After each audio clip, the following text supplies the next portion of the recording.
गिबियावनो आङो बयखौबो हामलायनायखौ बावगोरो खुलुमबाय। दिनैहाय क'क्राझार मिउनिसिपाल बर्डनि चेयारमेन हिसाबै आङो समायखिरा लादों, अथ टेकिं लानाय जादों आरो बिनि थाखायनो आङो रोजा रोजा जोंनि UPPL खौ दैदेननाय आरो जोंनि मानगोनां चिफ प्रमद बर' सार आरो जोंनि UPPL दोलोखौ साबायखर बावबाय जे आंनो नैबे दायथ' क'क्राझार मिउनिसिपाल बर्डनि चेयारमेननि दायथ'खौ होनायनि थाखाय आरो क'क्राझारखौ दिनैहाय जोङो गोजोन नि नोगोर होननानै फोसावनाय जाबाय। बे बिमुंखौ जों फोसावनाय जाबाय आरो क'क्राझारखौ जों टाउन हिसाबै जोंनि हेडक्वार्टार BTR नि हेडक्वार्टार टाउन हिसाबै माने मारै डेभेलप खालामनांगौ, मारै जौगाहोनांगौ बेनि खामानिखौ जोबोद माने बयनिबो मददजों बयनिबो माने एडभाइस, बयनिबो मदद, बयनिबो एडभाइस लानानै खामानि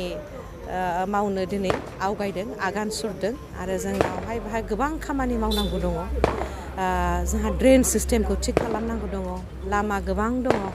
जे बायफ्लेनाय बेफोरखौबो जोंहा थिग खालामनांगौ दङ आरो जोंनि क'क्राझारनि इनभाइरनमेन्ट इक'सिस्टेमखौबो जोंहा थिग खालामनांगौ दङ आरो बिउटिफिकेसन खालामनांगौ दङ आरो जाहाथे बयहाबो रैखाथि मोनो आरो जोंनि लाइभलिहुड गोबां क'क्राझार सोहोराव थानानैबाबो गोबाङा माने जोबोद माने खामानि मोजां सुबिदा मोनैनि थाखाय जोबोद गोरिब न'खरनिबो दङ, जाहाथे इक'नमिकेलि विकार सेक्सननि माखासे गोबां प्रजेक्टखौ जों मावनो हायो। NULM खौ जाहाथे जोङो मोजाङै डेभेलप खालामनानै आइजोफोरखौ जौगाहोनो हायो, जोङो जाहाथे एम्प'रियाम लाबोनो हायो आइजोफोरनि जौगानायनि थाखाय मोजां मार्केट जाहाथे बानायनो हायो आरो माखासे गोबां आलदा आलदा डिपार्टमेन्टफोरखौ लानानै जाहाथे जोङो जगाजग खालामनानै माने जोंनि बे क'क्राझार नोगोरखौ मोजां बा साब सिखन जेनेबा स्वच्छ भारत मिशननि आन्दारावबो जाहाथे क'क्राझारखौ जोङो मोजाङै माने लांनो हायो, जौगाहोनो हायो, बिनि थाखाय जों खामानि मावगोन। इन्टेलेक्सुवेल डेभेलपमेन्ट जोंहा जानांगौ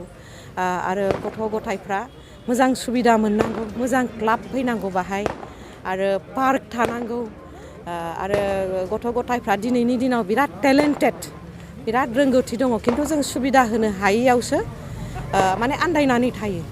जाहाथे जोङो फैगौ इयुथ्सफोरनो मोजां सुबिदा होनो हायो, बेनि थाखाय जोङो माखासे कनसेप्ट नट्स बानायदों, बेफोरखौ जाहाथे जाफुंसार होनो हायो बेखौ जोङो खामानि मावगोन आरो जोंनि सारिगिदिं क'क्राझार टाउनजों लोगोसे जोंनि सारिगिदिं क'क्राझारनि जेसेबांखिनि माने आबहावा बारहावा बेखौ जाहाथे जों मोजां खालामनानै दोननो हायो, बेनि खामानिखौ जोङो आखायाव मावनो लादों। जोंहा जोबोद गोजोननाय मोनदों। दिनै जोंना UG ब्रह्म साराबो UPPL नि फाउन्डार प्रेसिडेन्टमोन, बिथांनि आन्दारावनो जोङो सोलोंबोदों जे मारैहाय गोग्गो राजनिति खालामनांगौ होननानै आरो राजनितिया जे रायजोनिसो निति बेखौ बिथांनिफ्रायनो जोङो सोलोंबोदों आरो बिथाङा दिनै केबिनेट मिनिस्टार जाबाय आसामनि। बिथांनि उपराव जोंहा माने गोबां एक्सपेक्टेसन दङ। बिथाङा जोंनि थाखाय बा जोंनि नैबे BTR हालामनि थाखाय आरो गथे आसामनि सुबुंनि थाखायनो मोजां खामानि मावगोन होननानै जोंहा गोबां मिजिंथिनाय दं आरो बिथाङा मावनोबो हाथारगोन आरो बिथांखौ जोङो कंग्रेचुलेसन बावो आरो जोंखौ मोजाङै